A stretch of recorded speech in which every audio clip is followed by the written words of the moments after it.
Think for a moment about the house you've lived in for decades. You know its every sound, the creak of the third stair, the hum of the refrigerator, the sigh of the furnace kicking in on a cold night. You are comfortable in this house. It is your house. Your body, after 60, 70, or even 80 years, is that same house. You've lived in it your entire life. You know its aches, its preferences, its predictable groans. You know the knee that complains when the weather turns, the way your back feels after gardening. And just like that old house, it occasionally makes a new sound. A little pop. A sudden whine you've never heard before. And what do? We pause. We listen. And when it doesn't happen again, we dismiss it. We have to. We're busy. We have things to do. We tell ourselves, it's just the house settling. But what if that pop isn't just settling? What if it's a wire just behind the plaster that has begun to fray? What if it's a tiny spark, quickly extinguished, that is warning you a fuse is about to blow? This is the profound, quiet, and often ignored reality of a mini-stroke, or what science calls a transient ischemic attack, a TIA. It's not a loud, catastrophic event. It's not the lightning strike that splits the tree. It is the whisper before the thunder. It is the body's check engine light, flickering on for just 3 seconds and then cruelly turning itself off, leaving you to wonder if you even saw it at all. And it's in that moment of self-doubt that the danger lies, because the statistics are chilling. A person who has a TIA has a much, much higher risk of a major, life-altering stroke within the next days or weeks. The whisper is a courtesy. The scream is what follows. So today, we are not going to talk about the scream. We are going to sit quietly, reflectively, and learn the language of the whispers. We are going to honor these signals, not as signs of getting old, but as vital, urgent, and profoundly personal messages from a body that is fighting to protect you. We are going to explore 10 of these fleeting signals, these postcards from the brink that are so often mailed to those of us in our 6th, 7th, and 8th decades, and so often tragically thrown away as junk. Let's start with a whisper that is so common, so universally dismissed, that it is perhaps the most dangerous of all: the sudden, fleeting betrayal of balance. This isn't the lightheadedness you get from standing up too quickly from your favorite armchair. We all know that feeling, the momentary head rush. No, this is different. This is a sudden, unprovoked attack of vertigo, a profound sense of the room itself tilting on its axis, as if you've been instantly, soberly plunged onto a stormy sea. Or it might be a sudden lurch to one side, a drunken step when you've had nothing to drink. Your brain's gyroscope, the intricate, beautiful system that keeps you oriented in space, a system often managed by the brainstem and the cerebellum, is suddenly, momentarily starved of its life-giving flow. A tiny clot, perhaps the size of a grain of sand, has floated into a critical artery, an artery like the vertebral basilar artery. And for a few seconds, it's like a kink in a garden hose. The flow is pinched. The complex balance center of your brain sputters. You grab the back of a chair. Your heart pounds. You feel a wave of nausea. And then, as quickly as it came, the clot dissolves. The blood flows. The hose is unkinked. The room rights itself. You are left standing breathless, heart racing, thinking, wow, that was a bad dizzy spell. I must be tired. I must be dehydrated. I must have low blood sugar. You will find a dozen reasonable explanations, because the alternative, that your brain's blood supply was just momentarily compromised, is too terrifying to consider. And so you don't tell your spouse. You don't call your doctor. You chalk it up to one of those things and get on with your day. But the frayed wire in the wall just sparked. It's a signal. It's the first whisper. Have you ever felt that? That sudden, terrifying tilt that seems to come from nowhere? It's a strange and isolating feeling, and sharing these moments, even in a comment below, can show us just how common these unexplained events are. We often feel alone in them, but we are not. The second whisper is just as ethereal and even more cinematic. It's the fog in the looking glass, a sudden, bizarre, and painless change in your vision. This isn't the slow, gradual blurring that has you reaching for stronger reading glasses. This is not the development of cataracts, that slow dimming of the world's lights. This is sudden. This is specific. And it is almost always in one eye. It's a phenomenon that doctors have a poetic name for, Amaurosis fugax, a Latin-Greek hybrid meaning darkness flying away. It's like a gray shade, or a black curtain, being pulled down over one eye, from the top down, or perhaps from the side. Or the vision in that eye might just gray out, as if you're looking through a fogged-up window. You might blink, rub the eye thinking it's an eyelash or a floater, but it's not. It's a TIA of the eye. A tiny embolus, a bit of plaque, has broken off from a larger artery, often the carotid artery, the main highway of blood from your heart to your head, and has taken a detour into the ophthalmic artery, the specific, small branch that feeds your retina. The retina, the screen at the back of your eye, is brain tissue. It is hungry for oxygen, and for a few moments it is starving.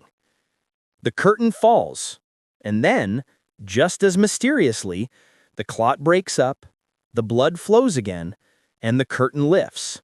The fog clears. Your vision is perfectly normal, 20/20, or whatever your normal is. The entire event may last only 30 seconds. You're left standing at the kitchen window, looking at the bird feeder, and you question your own sanity. Did that just happen? I must be seeing things. You are. You're seeing a profound warning.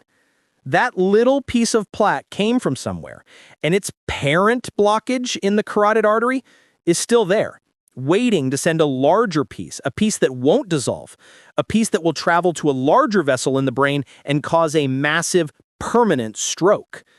That flying darkness was a warning, a gift. It's whisper number 2, and we must not ignore it. The third whisper is perhaps the most frightening, as it touches the very core of who we are, our ability to communicate. It's the lost word. We're not talking about the normal, frustrating, tip-of-the-tongue phenomenon where you're trying to remember the name of that actor from that movie in 1978. That's a retrieval problem. That's a filing cabinet issue. This is different. This is a language factory issue. This is aphasia. You are in the middle of a sentence, talking to your grandchild, telling a story, and the words just stop. You know what you want to say. In your mind, the thought is perfectly clear. I need you to pass me the glass of water. But what comes out is, I need the flumph, or a jumble of sounds, or even more terrifying, you can't get any sound out at all. The bridge between the clear thought in your mind and the motor commands to your lips and tongue has been washed out. Or perhaps it's the other way around. Receptive aphasia. Your spouse is talking to you, telling you about their day, and for 30 seconds, you cannot understand them. It's not that they're mumbling. You can hear the sounds, the cadence, the tone, but it has no meaning. It's like listening to someone speak a language you've never heard, a language made of pure noise. You nod, you smile, you hope they stop, and then, just like that, the translator in your brain, a part of the brain called Wernicke's area, gets its blood flow back, and the sounds snap back into words. And so I told the butcher, your spouse is saying. You're back. The connection is reestablished. The wave of relief is so profound, so total, that it washes away the terror of the moment before. You blame it on zoning out. You blame it on not listening. You would never admit. For a moment, you were speaking gibberish, because that's the path to madness, right? No, it's the path of a tiny, temporary blockage in one of the delicate, specific and beautiful arteries that feed the language centers of your brain. It's whisper number 3, and it is asking you, in its own silent way, to please, please listen. All these whispers we're discussing, these flickering signals, they are so often about flow. A flow of blood, a flow of oxygen, a flow of the very life force that animates us. And this flow is governed by a quiet, relentless force, the pressure within our vascular system. We spend so much time chasing the symptoms, the sparks from the wire, that we often forget to check the voltage of the entire house, the system-wide pressure that could be causing those wires to fray in the first place. We're always looking for a magic bullet, but the body is rarely so simple. The body is a system of profound balance. And it's fascinating. The science now circles back to what ancient traditions often understood, that our internal systems, particularly our pressure systems, are not fortresses to be stormed with harsh interventions, but delicate ecosystems to be nurtured and balanced.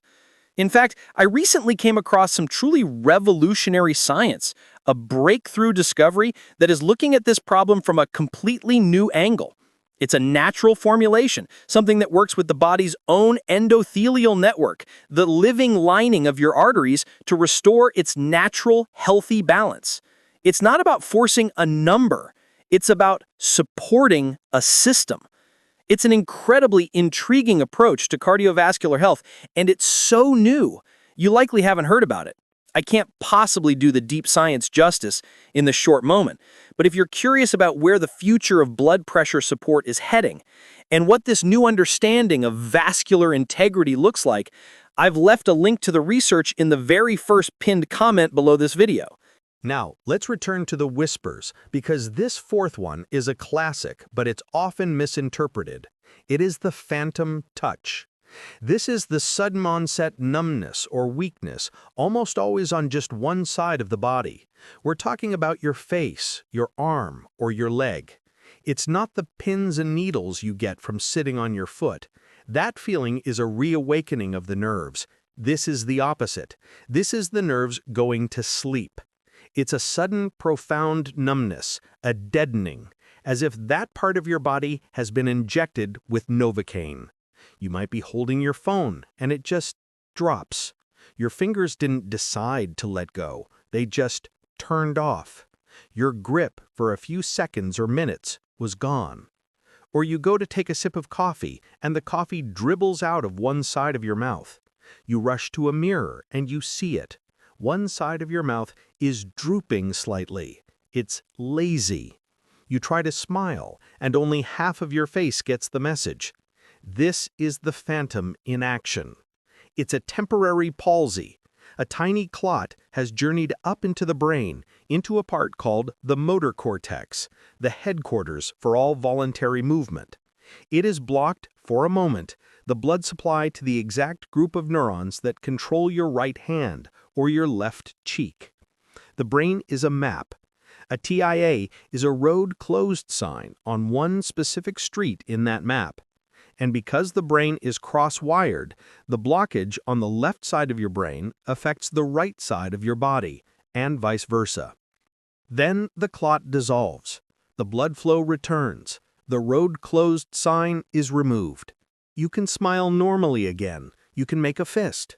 The strength returns 100%. The relief is so immense. You are so grateful it is past. And in that gratitude, you make a terrible mistake. You normalize it. How strange, you think. I must have just slept on it funny. You will not tell your doctor you had a face droop for 2 minutes, because as you sit there in the doctor's office, your face is not drooping. You will sound like a hypochondriac. You will sound crazy. But you are not crazy. You are a witness. You were the only one there to witness the whisper, and it is your job, your duty, to report it. That brief, fleeting numbness is the calling card of a TIA. It's whisper number 4, and it's begging for your attention.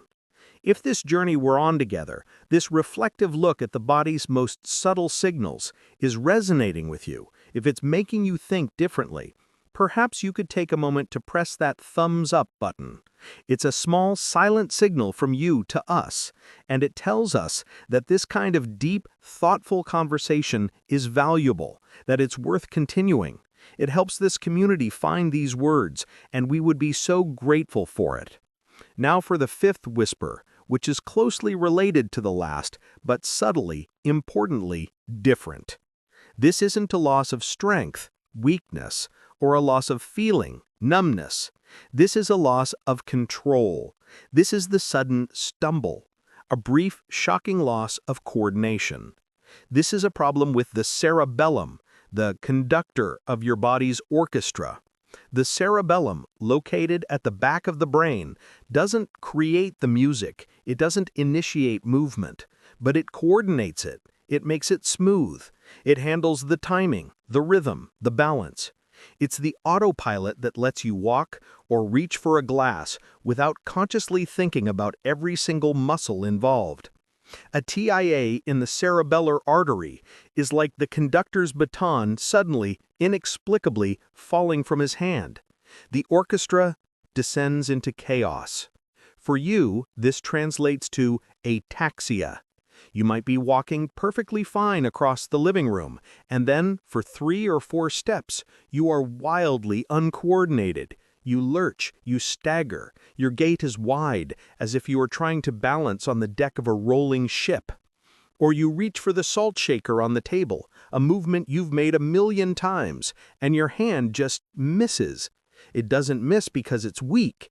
It misses because the fine-tuned GPS guiding it has gone offline. You overshoot the target, or you undershoot it. Your hand might even tremble as it approaches. This is not the tremor of Parkinson's, which is often a resting tremor.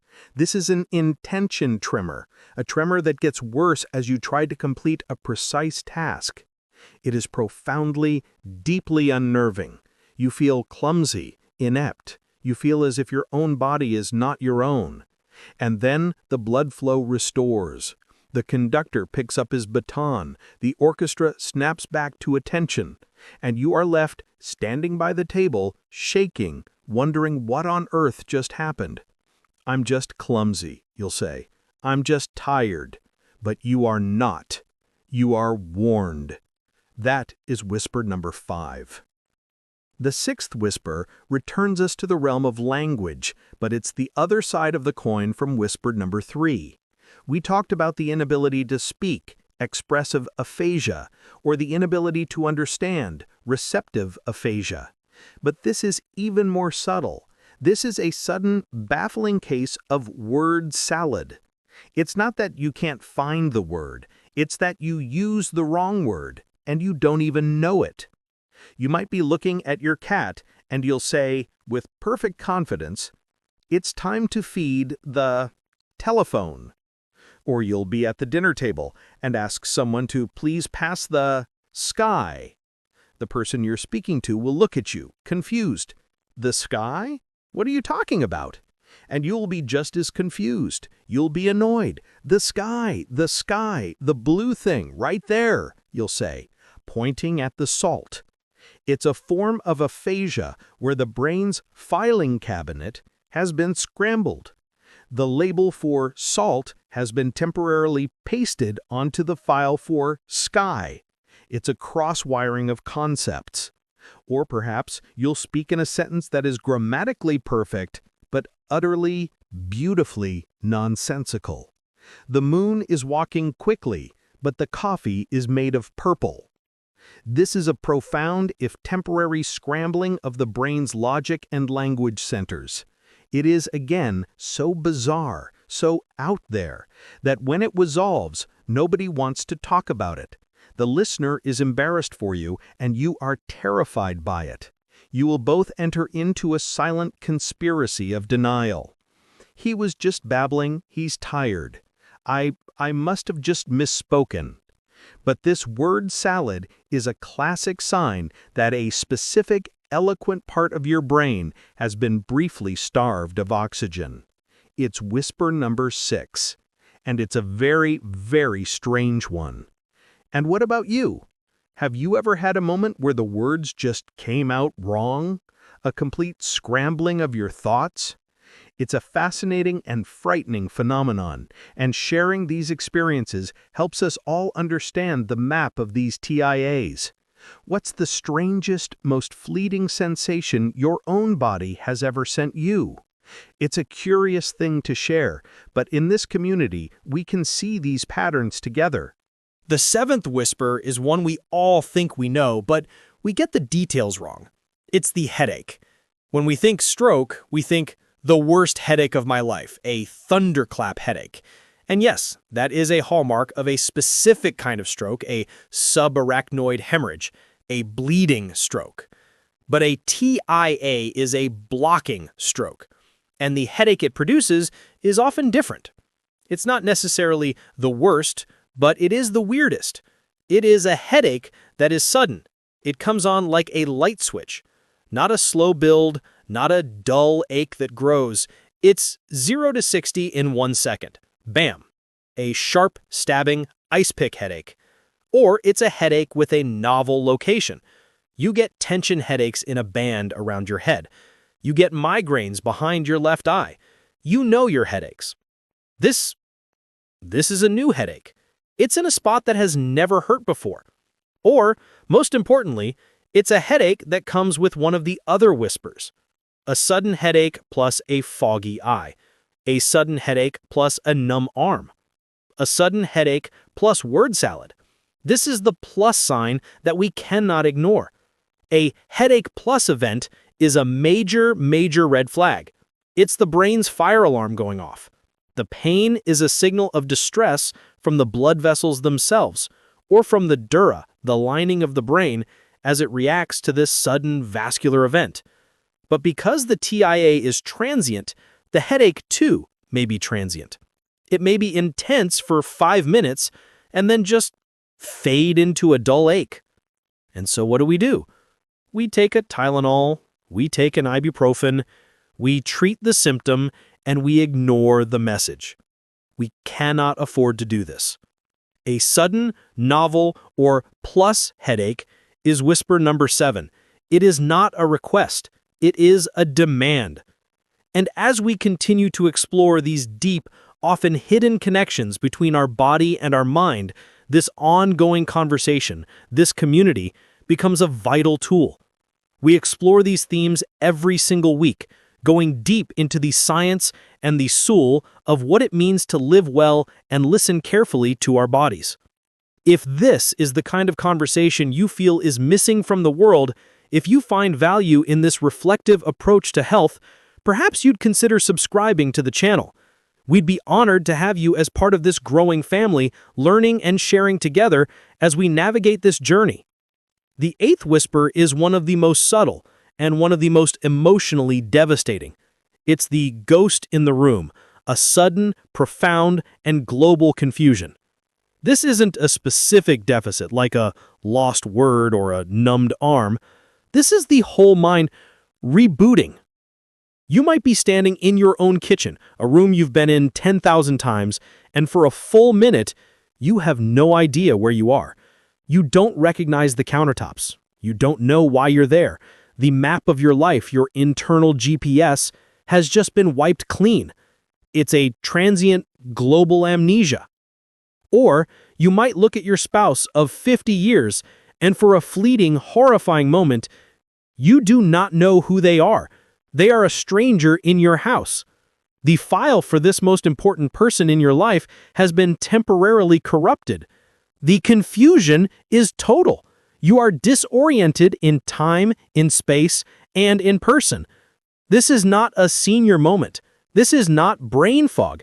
This is a cognitive TIA, a power surge or power failure in the brain's master switchboard, perhaps the hippocampus, the prefrontal cortex, or the thalamus.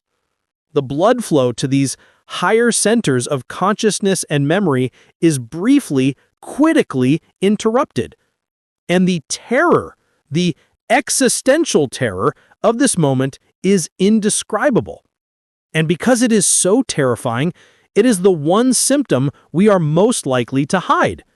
When the reboot completes, when the file is restored, when you snap back and suddenly recognize your kitchen, your spouse, the shame and the fear are overwhelming.